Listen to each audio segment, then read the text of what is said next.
Viewers, welcome to our channel. ప్రస్తుతం మనతో పాటు ఉన్నారు డాక్టర్ శ్రీధర్ రెడ్డి గారు. సార్తో మాట్లాడి హెల్త్ గురించి మరికొన్ని అప్డేట్స్ అడిగి తెలుసుకుందాం. నమస్తే సార్. సార్, నీ పెయిన్స్ ఇది ఎక్కువగా మనం 50s 60s ఏజ్ లో ఉండే వాళ్ళని చూస్తూ ఉన్నాం. బట్ ఈ మధ్య ఎర్లీస్ లో కూడా వచ్చే అవకాశం ఉంది, వస్తున్నాయని కూడా కంప్లైంట్స్ వింటూ ఉన్నాం. సో దీనికి కారణం నాకు తెలిసి మన లైఫ్ స్టైలే ఒక కారణం అని చెప్పుకోవచ్చు అంటారు. రెండోదేమో హెరిడిటరీ టెండెన్సీ. లైఫ్ స్టైల్ అంటే ఇప్పుడు నవడేస్ డైట్ ఒకటి పర్ఫెక్ట్ డైట్ లేదు, అంత ఫాస్ట్ ఫుడ్స్ బేకరీ ఐటమ్స్ ఎక్కువైపోయాయి.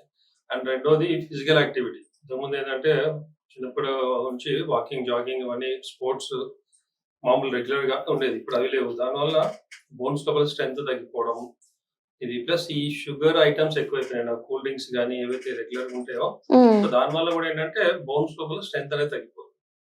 మూడో రీజన్ ఏంటంటే ఎండకి ఎక్స్పోజ్ కావట్లేదు. ఇంతకుముందు ఏంటంటే అంటే ఎక్కువ బిల్డింగ్స్ అంత ఉండేది కాదు, చెట్లు ఉండేవి, బాగా ఓపెన్ ప్లేసెస్ ఎక్కువ ఉండేది. అండ్ నడుచుకుంటూ సైకిల్ మీద ఎలాగో వెళ్ళేవాళ్ళు స్కూళ్ళకి. ఇప్పుడు నవడేస్ అంటే అన్ని కార్లు అయిపోయినాయి, లేదంటే బస్సు, ఏసీ బస్సులో వెళ్తారు. అండ్ స్కూల్ కాలేజెస్ లో కూడా కంప్లీట్ గా ఏసీ, స్పోర్ట్స్ పీరియడ్ అనేది ఉండదు, గ్రౌండ్ లో ఆడడం, ఎండ తగలడం అనేది లేదు. సో ఆటోమేటిక్ ఏమవుతుంది, ఎండ ఎక్స్పోజ్ కానప్పుడు డి విటమిన్ తగ్గుతుంది, దాంతో పాటు ఆటోమేటిక్ కాల్షియం తగ్గుతుంది, బోన్స్ లోపల స్ట్రెంత్ తగ్గిపోతుంది, ఇమ్యూనిటీ తగ్గుతుంది. ఇవన్నీ రీజన్స్. సో దీంతో పాటు ఇవన్నీ దీనివల్ల కూడా ఏంటంటే ఒబేసిటీ అనేది పెరిగిపోతుంది. ఆటోమేటిక్ ఒబేసిటీ వల్ల ఏమవుతుంది, ప్రెషర్ అంతా మోకాళ్ళ మీద పడుతుంది ఎక్కువ.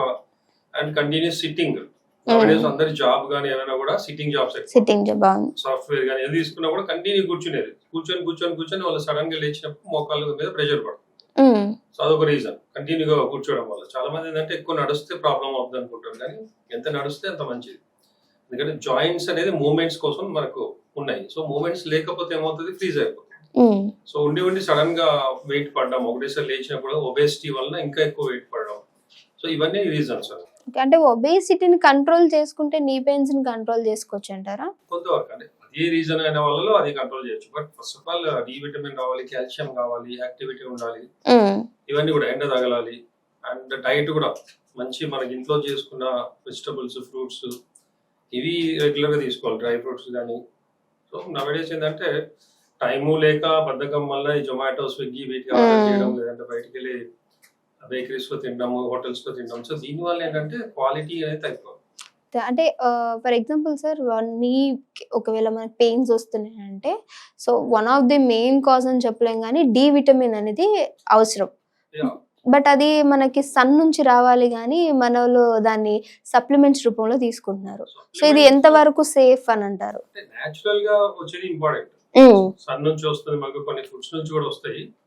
సప్లిమెంట్ అనేది ఎప్పుడైతే డిఫిషియన్సీ ఉంటుంది, మామూలుగా అయితే 25 వరకు ఓకే, 30 ఏవో ఉండాలి, బట్ 25 వరకు ఓకే. బట్ బిలో 25 ఉన్నప్పుడు సప్లిమెంట్ కంపల్సరీ వాడాలి.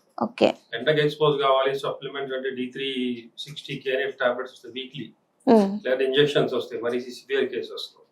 తర్వాత ఫుడ్ లో ఏంటంటే ఎక్కువ మటుకు మష్రూమ్స్ అండ్ ఎగ్ లోపల పర్టికులర్ ఎల్లోలో డి విటమిన్ బాగుంటుంది. ఎల్లో తినొద్దు, తినకూడదు అంటూ ఉంటారు కదా అంటారు, బట్ ఎల్లో అంత మంచిది. ఈవెన్ వైట్ తినకుండా పర్వాలేదు, ఎల్లో కంపల్సరీ తినాలి. ఎల్లోలో ప్రోటీన్ ఉంటుంది, డి విటమిన్ ఉంటుంది, అమైనో యాసిడ్స్ ఉంటాయి, ఎన్నో విటమిన్స్ ఉంటాయి. అంటే వెయిట్ తగ్గాలి అనుకునే వాళ్ళకి ఎల్లో యూజ్ అవుతుంది అంటారా, లేదంటే వాళ్ళు కూడా ఎల్లో తినాలి? వల్ల కొలెస్ట్రాల్ పెరుగుతుంది అనేది రాంగ్. కొలెస్ట్రాల్ పెరుగుతుంది, బట్ గుడ్ కొలెస్ట్రాల్. ఎల్లో వల్ల పెరిగేది మంచి కొలెస్ట్రాల్, బాడీకి అవసరమైన కొలెస్ట్రాల్ పెరుగుతుంది. ఇప్పుడు ఆయిల్ వల్ల కానీ ఇంకా వేరే ఏవైతే తినే ఫుడ్స్ ఉంటాయో, బేకరీ ఐటమ్స్, దాని వల్ల బ్యాడ్ కొలెస్ట్రాల్ పెరుగుతుంది, అది మంచిది కాదు. బట్ ఎల్లో వలన, ఎల్లో వలన గుడ్ కొలెస్ట్రాల్. అంటే మనం ఇంట్లో బాయిల్ చేసుకుని తినే వాటిలో చేసుకునైనా ఈ విధంగా కర్రీ చేసుకోవచ్చు, ఆమ్లెట్ అయినా ఏదైనా పర్లేదు. ఓన్లీ థింగ్ ఏంటంటే ఆమ్లెట్లు ఏంటంటే ఆయిల్, సాల్ట్ ఇట్లాంటివి ఎక్కువ వాడకుండా మామూలుగా నార్మల్ చేసుకోవచ్చు. అండ్ నార్మల్ గా 1 or 2 eggs విత్ ఎల్లో ఎవరైనా తినొచ్చు, ఎన్ని ఏజ్ గ్రూప్ ఎవరైనా కూడా. చాలా మంది అంటే ఎల్లో ఒక్కటే తినాలి, ఎక్కువ తింటే మంచిగా అనుకుంటారు. అండ్ పెరిగే పిల్లలు, గ్రోయింగ్ చిల్డ్రన్ అండ్ ఎక్సర్సైజ్ చేసేవాళ్ళు, జిమ్ కి వెళ్ళే వాళ్ళు కానీ 4-5 eggs విత్ ఎల్లో తినవచ్చు. నెసెసిటీ ఉంటుంది కాబట్టి వాళ్ళకి, ఎందుకంటే దాంట్లో ప్రోటీన్ ఉంటుంది, విటమిన్స్ ఉంటాయి, అమైనో యాసిడ్స్ ఉంటాయి, డి విటమిన్ ఇవన్నీ ఉంటాయి. ఎల్లో చాలా మంచిది. తర్వాత విటమిన్ డి ఎక్కువ ఉండేది ఫిష్ లో ఉంటుంది. సో ఫిష్ కూడా చాలా మంచిది. సో నాన్ వెజ్ తినే వాళ్ళు ఎక్కువ ఫిష్ తింటే, అంటే ఈ మటన్, చికెన్ బదులు అది చాలా యూస్ఫుల్ ఉంటుంది, బోన్స్ కూడా మంచిది. సో అంటే వెజిటేరియన్స్ లో తీసుకుంటే మష్రూమ్స్ యూజ్ అవుతుంది కదా. విటమిన్ ఉంటుంది, బట్ ఆల్ ఆకుకూరలు మనకు కాల్షియం ఇవన్నీ కావాలి కాబట్టి ఆకుకూరలో బాగుంటుంది. అండ్ ఆఫ్ కోర్స్ అన్ని వెజిటబుల్స్ మనకు బాడీకి కావాల్సిన దుంపల్లో కూడా బీట్రూట్, క్యారెట్ ఇవి ఉంటాయి. దాంట్లో అన్ని రకాల విటమిన్స్ ఉంటాయి. బీట్రూట్ లో మనకి బ్లడ్ ఇంప్రూవ్ అయ్యేది ఉంటుంది, కాల్షియం ఉంటుంది, విటమిన్స్ ఉంటాయి, అన్ని ఉంటాయి దాంట్లో. సో ఆల్ వెజిటబుల్స్ మంచిదే. సో కొంతమంది అంటూ ఉంటారు సార్ రాగా తీసుకుంటే బెస్ట్ అంటారు, ఇంకొంతమంది కొంచెం లైట్ గా కుక్ చేయండి అంటారు, ఇంకొంతమంది వంట మొత్తం కర్రీ ఏ విధంగా చేసుకుంటామో ఆ విధంగా తీసుకోండి అంటే ఏ బేస్ లో తీసుకుంటే బాడీకి ఎక్కువ న్యూట్రిషన్స్ జల్దీ అందుతాయి అంటారు. ఏం లేదు, రా తీసుకోగలిగినవి ఇప్పుడు క్యారెట్ ఓకే చాలా మంది, బట్ సపోజ్ బీట్రూట్ అంటే కొంతమంది తినలేరు. సో దాన్ని జ్యూస్ చేసుకొని తాగొచ్చు, లేదంటే కర్రీ లాగా చేసుకొని తినొచ్చు, అయినా ఒకటే. అదే ఓవర్ బాయిల్ చేస్తే అంటే కొన్ని దాంట్లో తగ్గిపోతాయి. మామూలుగా కర్రీ లాగా నార్మల్ గా చేసుకోవచ్చు, మంచిది. అండ్ కొంతమందికి ఏంటంటే మేము దీంతో పాటు బ్లడ్ తక్కువ ఉండి ఎనిమిక్ కండిషన్స్ ఉంటారు, వాళ్ళకి ఏంటంటే బీట్రూట్, నల్ల ద్రాక్ష, దానిమ్మ వీటన్నిటిని మిక్స్ చేసి జ్యూస్ చేసుకోవాలి.